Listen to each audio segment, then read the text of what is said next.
அனைவருக்கும் வணக்கம். நான் உங்கள் 5ஆம் தலைமுறை ஜோதிடர் ராம்குமார் ராஜேந்திரன். இன்றைக்கி நம்ம பார்க்க போகிற தலைப்புங்க, சிம்ம ராசி அன்பர்களுக்கு உங்களுடைய ராசிக்கு 7ஆம் இடமான கும்ப ராசியில் சனி மற்றும் புதன் ஆகிய 2 கிரகங்களுடைய சேர்க்கை திரி ஏகாதச யோகம் என்று அழைக்கக்கூடியதுங்க. இந்த நிகழ்வு சுமார் 30 வருடங்களுக்கு பிறகு நடைபெறவிருக்கு. இந்த நிகழ்வானது 2025 பிப்ரவரி மாதம் தொடங்கவிருக்குங்க. ஸோ சிம்மராசி அன்பர்களுக்கு இந்த திரி ஏகாதச யோகம் எந்த விதமான அற்புதங்கள் மற்றும் சிறப்புகள் கொடுக்க போகுது அப்படிங்கிறத தெளிவாகவும் துல்லியமாகவும் இந்த காணொலியில் பார்க்கலாங்க.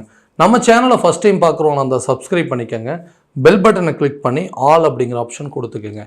சிம்மராசி அன்பர்கள் சூரிய பகவானை அதிபதியாக கொண்டவர்கள், எந்த ஒரு விஷயத்திலும் நிர்வாகத்திறனையும் தலைமை பண்பு வகிக்கணும் அப்படிங்கிற ஒரு எண்ணத்தை கொண்டவர்கள், எல்லாருக்கும் உதவி செய்யக்கூடிய ஒரு மனப்பான்மைங்க. நம்மள்கிட்ட உதவின்னு கேட்டுட்டாங்கன்னா நமக்கு இல்லைன்னா கூட அவங்களுக்கு எடுத்து கொடுத்துரும். ஸோ அந்த அளவுக்கு, அதாவது என்றைக்குமே மற்றவங்களுடைய தயவுல தான் வாழக்கூடாது அப்படின்னு முழுமையாக நம்பி வாழ்க்கையை வாழ்ந்துட்டு இருக்கக்கூடிய நபர்கள், இளம் வயதிலிருந்தே குடும்ப சுமைகளை ஏற்று தாங்கி கொண்டு வாழக்கூடிய நபர்கள் அப்படின்னே சொல்லாங்க. ஸோ எல்லா விஷயத்தையுமே பார்த்து செய்வாங்க. தனக்கு ஒரு விஷயம் பிடிச்சிருச்சு, தனக்கு ஒரு விஷயம் முடிவு ஆயிடுச்சு அப்படின்னு சொன்னால் கண்டிப்பாக அதில் ரொம்ப பிடிவாதத்தோடு நிற்கக்கூடியவர்கள், ரொம்ப கௌரவத்தன்மை கொண்டவர்கள். தன் கௌரவத்துக்கு ஒரு தலை குனிவு அப்படின்னு சொன்னால் கண்டிப்பாக அந்த இடத்துல அடுத்த நிமிஷம் மறுபடியும் நிற்கவே மாட்டாங்க. அந்தளவுக்கு வைராக்கியத்திற்கு கட்டுப்பட்ட நபர்கள். இந்த நபர்களுக்கு கடந்த சில காலகட்டங்களாக பார்த்திங்க அப்படின்னா எல்லா விஷயமும் எல்லா விதத்துலேயும் ஏமாற்றங்களை மட்டுமே சந்திச்சுட்டு இருந்தாங்க. ஸோ வரக்கூடிய காலகட்டங்கள் ஏதாவது ஒரு விதத்தில் மாற்றங்கள் இருக்காதா, இந்த கிரக அடைவுகள் கிரக பயிற்சிகள்லாம் சொல்கிறாங்க, அது ஏதாவது நமக்கு ஒரு ஃபேவராக இருக்குமோ அப்படின்னு கேட்டு எதிர்பார்த்துட்டு வாழ்க்கையை கொண்டு போயிட்டுருக்கோங்க. ஸோ இதுக்கு மேலேயாவது ஏதாவது மாற்றங்கள் நிகழுமோ அப்படின்னு கேட்டிங்கன்னா, இந்த 7ஆம் இடம் என்று சொல்லக்கூடிய, அதாவது வரக்கூடிய 2025 பிப்ரவரி மாதம் உங்களுடைய ராசிக்கு கரெக்டாக 7ஆம் இடத்துல இந்த சனி மற்றும் புதன் ஆகிய 2 கிரகங்களுடைய சேர்க்கை நடைபெறுகிறது. இது நீண்ட நாட்களாக இருந்து வந்த தொழில் ரீதியான தடைகள் அப்படிங்கிறது விலகுங்க. ஸோ உங்கள் தொழிலில் உங்களை விட சிறப்பாக செய்கிறதுக்கு ஆட்கள் யாருமே கிடையாது. ஆனால் அதுவே பார்த்திங்கன்னா நிறைய விஷயங்கள் அப்படிங்கிறது நீங்கள் எதிர்பார்த்தது ஒன்று இன்றைக்கி நடந்துகிட்ருக்கிறது ஒன்றுங்க. எல்லா விஷயத்திலையும் முயற்சிகள் அனைத்தும் தடையப்பட்டுகிட்டே இருக்குங்க. எந்த விஷயத்துலையும் என்னால் சக்ஸஸ் பண்ண முடியல. ஒரு காலத்தில் எல்லாத்துலேயுமே தொட்ட காரியங்கள் எல்லாமே வெற்றி அடைஞ்சிட்டே இருந்தது. நான் கடந்த சில காலகட்டங்களில் பார்த்திங்க அப்படின்னா என்னால் எந்த விஷயத்துலையும் அடுத்த அடி எடுத்து வைக்க முடியலைங்க. நான் ஒன்று நினச்சி பண்ணுறேன், ஆனால் அது வேறு விதத்தில் நடந்துகிட்ருக்கு. எதனால் இந்த ஒரு தடுமாற்றம், எந்த இடத்துல நம்ம மிஸ்டேக் பண்ணிகிட்ருக்குறோன்னு தெரியாமையே நிறைய விஷயத்தை போராடிட்டுருக்குறேங்க. கூட இருக்கக்கூடிய நபர்களா இல்லை ஒரு கூட்டாளிகளா நண்பர்கள் மூலமாகவா யாருனால இந்த பிரச்சனை நடந்துகிட்ருக்கு அப்படிங்கிறது என்னால் ஐடென்டிஃபை பண்ணவே முடியலைங்க. யோசித்து நிறைய குழப்பங்கள் தான் ஜாஸ்தியாகிட்டுருக்கு. ஸோ இனி அந்த மாதிரி பிரச்சனைகள் நான் வெளியே வரணும், என் கூட இருக்கிறவங்களால் ஏதாவது பாதிப்புகள் இருக்கா அப்படிங்கிறது நான் தெளிவாக தெரிஞ்சுக்கணும் அப்படின்னு யோசிச்சிங்கன்னா இந்த காலகட்டங்கள் அதற்கு ஒரு அருமையான காலகட்டங்கள். ஸோ தொழிலை கரெக்டான விதத்தில் நடத்த முடியுங்க. உங்கள் தொழிலில் உங்களால் மட்டும்தான் பண்ண முடியும் அப்படிங்கிறதையே காட்டக்கூடிய ஒரு காலகட்டமாக இருக்க போதுங்க. எல்லா விஷயமும் உங்களுக்கு சாதகமான சூழல் அப்படிங்கிறது சாதகமான சூழ்நிலையாக தான் அமைய போகுது. இந்த காலகட்டங்களில் தொழில் ரீதியாக எடுக்கக்கூடிய முயற்சிகள் நல்லா இருக்குங்க. பார்ட்னர்ஷிப் மூலமாக இது வரைக்கும் என்னென்ன பிரச்சனை இருந்ததோ அந்த பார்ட்னர்ஷிப் பிரச்சனையெல்லாம் தீரப்போகுதுங்க. பழைய பார்ட்னர்ஸை ஒதுக்கிட்டு புதுசாக சில பார்ட்னர்ஸை ஆட் பண்ணுறதுக்கான சுச்சுவேஷன் அப்படிங்கிறது உங்களுக்கு வருங்க. கண்டிப்பாக பார்ட்னர்ஷிப் பிஸ்னஸ்னு நல்ல ஒரு சக்ஸஸ் கொடுக்கறதுக்கான வாய்ப்புகள் அப்படிங்கிறது உருவாக்குங்க.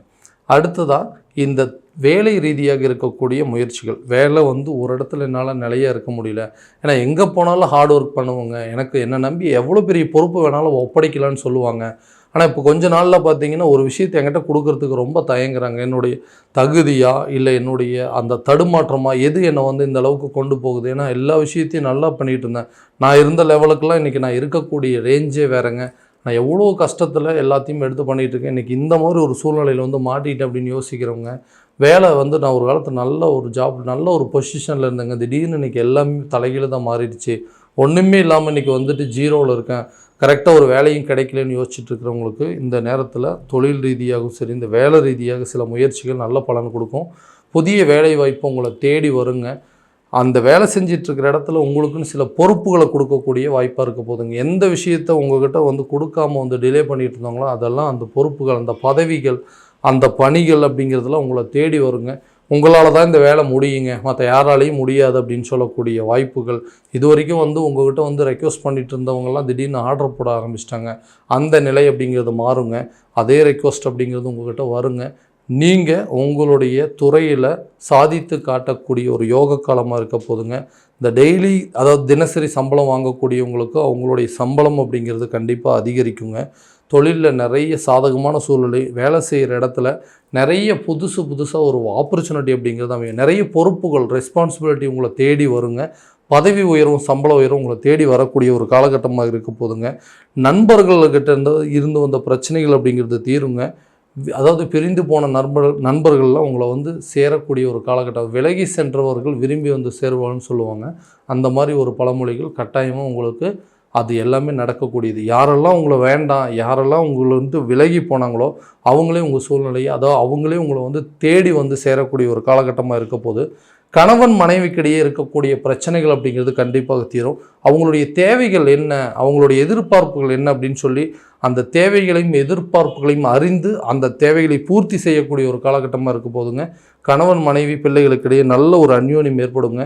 வெளியூர் வெளிநாடு பயணங்களுக்கான முயற்சிகள் அப்படிங்கிறதெல்லாம் நல்லபடியாக இருக்கும். பிரிந்த கணவன் மனைவி கூட ஒன்று சேருவதற்கான ஒரு வாய்ப்புகள் அப்படிங்கிறது கட்டாயமாக உருவாக்கக்கூடிய காலகட்டமாக இருக்க போதுங்க. ஸோ இந்த திருமணம் சம்பந்தப்பட்ட யோகம், கலஸ்தரஸ்தானம் என்று சொல்லக்கூடிய இடத்துல இந்த நிகழ்வுங்க. ரொம்ப நாளாக மேரேஜ் டிலே ஆகிட்டுருக்கு. ஏன்னா இந்த மாதிரி பையன் எல்லாமே ரொம்ப கஷ்டப்படுற பையன். இப்போ நல்ல பிஸ்னஸ் பண்ணிகிட்டு இருப்பான், நல்ல வேலைக்கு போயிட்டுருக்குறாங்க, நல்ல கஷ்டப்பட்டு வீடு வாசல்லாம் கட்டிட்டான், வண்டி வாகனம் எல்லாத்தையும் வாங்கி வச்சுட்டான், எல்லாம் சூப்பராக இருக்குங்க. ஆனால் அந்த பையனுக்கு ஒரு கல்யாணம் மட்டும் நடந்துருச்சு அப்படின்னு சொன்னால், ஏன்னா இது வரைக்கும் அவங்க ஃபேமிலியவே இவ்வளோ கஷ்டப்பட்டு பார்த்துக்கிறாரு, இன்றைக்கி வரப்போகிற மனைவி எந்தளவுக்கு பார்த்துக்குவார் அப்படின்னு சொல்லி நிறைய பேர் நம்மகிட்ட காதுபடவே சொல்லி கேள்விப்பட்டிருக்கோம். ஆனால் நமக்கு இருக்கிற ஒரே ஒரு குறைபாடு என்னென்னா கல்யாணம் அப்படிங்கிறது தான். ஸோ கல்யாணம் சம்மந்தப்பட்ட விஷயங்கள் அப்படிங்கிறது தடைப்பட்டுகிட்டே இருக்குங்க. அந்த திருமணம் சம்மந்தப்பட்ட பாக்கியம் அப்படிங்கிறது எனக்கு இருக்கா இல்லையா, எல்லாமே டிலே ஆகிட்டே போயிட்டுருக்குங்க. இப்படியே டிலே ஆகிட்டே போயிட்டு இருந்தால் ஒரு கட்டத்தில் ஏஜ் ஆயிடுச்சுங்க. இந்த லேட்டு, அதாவது எவ்வளோ ஏஜுக்கு அப்புறம் எப்படிங்க மாப்பிள்ளை பொண்ணு எப்படிங்க கொடுக்குறதுன்னு சொல்லி அதுவே ஒரு பிரச்சனையாயிருமோன்னு பயமாக இருக்குதுன்னு சொல்கிறவங்களுக்கு திருமணம் சம்மந்தப்பட்ட பாக்கியங்கள் அப்படிங்கிறது உங்களை தேடி வருங்க. இந்த மாதிரி ஒரு பையனுக்கு கொடுத்தா கண்டிப்பாக நல்லபடியாக பார்த்துக்குவாங்க. யாரெல்லாம் உங்களை எடுத்தெறிஞ்சிட்டு போனாங்களோ அவங்களே உங்களை தேடி திருமணம் சம்மந்தப்பட்ட யோகத்தை உருவாக்கக்கூடிய நிறைய பேர்த்துக்கு திருமணம் வரைக்கும் போயிட்டு திருமணம் நின்றுருக்குங்க. அந்த விஷயங்கள் அப்படிங்கிறது கண்டிப்பாக இப்போ வரக்கூடிய காலத்தில் இந்த திருமண தடைகள் அப்படிங்கிறது விலகும். இரண்டாவது திருமணம் சம்மந்தப்பட்ட யோகங்க. ஸோ ஆல்ரெடி ஏன்டா அந்த ஃபஸ்ட் லைஃப்பில் நாம் இருந்தோம், அந்த லைஃப்பை நினச்சி பார்த்தாவே மறுபடியும் கல்யாணம் பண்ணுறதுக்கு எண்ணமே வரமாட்டேங்குதுன்னு சொல்கிறவங்களுக்கு இரண்டாவது திருமணம் சம்மந்தப்பட்ட யோகங்கள் அப்படிங்கிறது உருவாகுங்க. குழந்தை பாக்கியம் ஏற்படும் கட்டாயமாக. அந்த குழந்தை பாக்கியம் அப்படிங்கிறது பெரிய கனவாகவே இருக்குங்க. ஒரு குழந்தை இருக்குது, இந்த ரெண்டாவது குழந்தைக்கு உண்டான வாய்ப்புகள் இருக்குது அப்படின்னு யோசிக்கிறவங்களுக்கு, ரொம்ப வருஷமாக குழந்தை பாக்கியம் இல்லாதவங்களுக்கும் இந்த காலகட்டங்களில் கண்டிப்பாக குழந்தை பாக்கியம் ஏற்படுவதற்கான வாய்ப்புகள் அப்படிங்கிறது உருவாகுங்க. ஸோ பொண்ணுக்கு ஒரு நல்ல இடத்துல கல்யாணம் பண்ணி வைக்க முடியலையே, போன வருஷம்தான் இந்த மாதிரி நடந்துட்டு இருந்தது, இப்போ வரக்கூடிய காலத்தில் இந்த புது வருஷத்துலையாவது நல்லபடியாக நடக்குன்னா கண்டிப்பாக திருமணம் சம்மந்தப்பட்ட யோகம் எல்லாமே உருவாகுங்க. வீடு கட்டி முடிக்கக்கூடிய ஒரு காலகட்டமாக இருக்க போகுது. சொந்தமாக உங்களுக்குன்னு ஒரு வீடு கட்டுவீங்க. வண்டி வாகனம் வாங்குவதற்கான யோசனைகள் அப்படிங்கிறது மேலோங்குங்க. வாடகை வீட்டையே வாழ்க்கையை வாழ்ந்துட்டு இருந்தோம், ஒரு வீடு கட்ட ஆரம்பித்து அந்த வீட்டு வேலையும் முடிக்கலை அப்படின்னு சொல்லி எல்லாருமே நம்மளை பார்த்து கேவலமாக பேசிட்டு இருந்தாங்க. அவங்க முன்னாடி அந்த வீடு கட்டி முடித்து அந்த வீட்டில் குடியேறதுக்கான வாய்ப்புகள் அப்படிங்கிறது தான். ஒரு வண்டி வாகனம் வாங்குறதுக்கு ரொம்ப நாளாக முயற்சி பண்ணுறீங்க, அந்த விஷயங்கள் அப்படிங்கிறது உங்களுக்கு கை கொடுக்குங்க. அதாவது நிலம் சம்மந்தப்பட்ட யோகங்கள் அப்படிங்கிறதெல்லாம் கண்டிப்பாக உங்களுக்கு கிடைக்கும். ஆரோக்கியத்தில் கவனம் அப்படிங்கிறது கண்டிப்பாக வேணுங்க. ஆரோக்கியம் சம்மந்தப்பட்ட பிரச்சனைகள் அப்படிங்கிறதுலாம் கண்டிப்பாக படிப்படியாக குறையும். குழந்தைகளுடைய கல்வியிலும் சரி, இந்த ராசிக்காரர்களுடைய கல்வி சம்மந்தப்பட்ட விஷயங்களும் சரி, நல்ல ஒரு பலன் அப்படிங்கிறது கொடுக்குங்க. நட்பு ரீதியாக இருக்கக்கூடிய பாதிப்புகள் அப்படிங்கிறதெல்லாம் உங்களை விட்டு விலக போதுங்க. கல்வியில் நல்ல ஒரு முன்னேற்றமும் ஆரோக்கியத்தில் நல்ல ஒரு மேன்மையும் கொடுக்கக்கூடிய ஒரு காலகட்டமாக இருக்க போதுங்க. குழந்தைகளுடைய கல்வியில் வெளியூர் அல்லது வெளிநாடு சென்று படிக்க வைப்பதற்கான வாய்ப்புகள் அப்படிங்கிறது உருவாகுங்க. ஒரு கல்வியை முடிச்சிட்டாங்க, அடுத்தது உயர்கல்வி நல்ல ஒரு லெவலுக்கு இருக்கணும். ஸோ அந்த கல்வி சம்மந்தப்பட்ட தடைகள் அப்படிங்கிறது விலகணும். எக்ஸாம்ஸில் நல்ல ஸ்கோர் பண்ணணும் அப்படின்னு சொல்லி எடுக்கக்கூடிய முயற்சிகள் எல்லாமே நல்ல சக்ஸஸாக இருக்க போதுங்க. ஸோ இது வரைக்கும் நம்ம பார்த்ததெல்லாம் கோச்சார ரீதியான பலன்கள் மட்டும்தான். இந்த பலன்கள் உங்களுக்கு நடக்கும் அப்படின்னா உங்களுடைய ஜனனகால ஜாதகத்தை முழுமையான விதத்தில் ஒரு வாட்டி தெரிஞ்சுக்கங்க. அது தெரிஞ்சுக்கிட்டு அதற்குண்டானபடி முயற்சி எடுக்கும்போது தான் நல்ல பலன் அப்படிங்கிறது கண்டிப்பாக உங்களுக்கு நடக்குங்க. ஸோ உங்கள் ஜாதகத்தை எங்கிட்ட பார்க்கணுன்னு விருப்பப்பட்டீங்கன்னா கீழே தெரிகிற நம்பருக்கு காண்டாக்ட் பண்ணி அப்பாயின்மெண்ட் ஃபிக்ஸ் பண்ணிக்கோங்க. அப்படி இல்லையா அதே நம்பருக்கு வாட்ஸ்அப் மூலமாக உங்களுடைய ஜாதகத்தை அனுப்பிச்சி வச்சிங்க அப்படின்னா தெளிவான முறையில் கணிச்சு துல்லியமான பலன்கள் அப்படிங்கிறது உங்களுக்கு தெரியப்படுத்தப்படுங்க.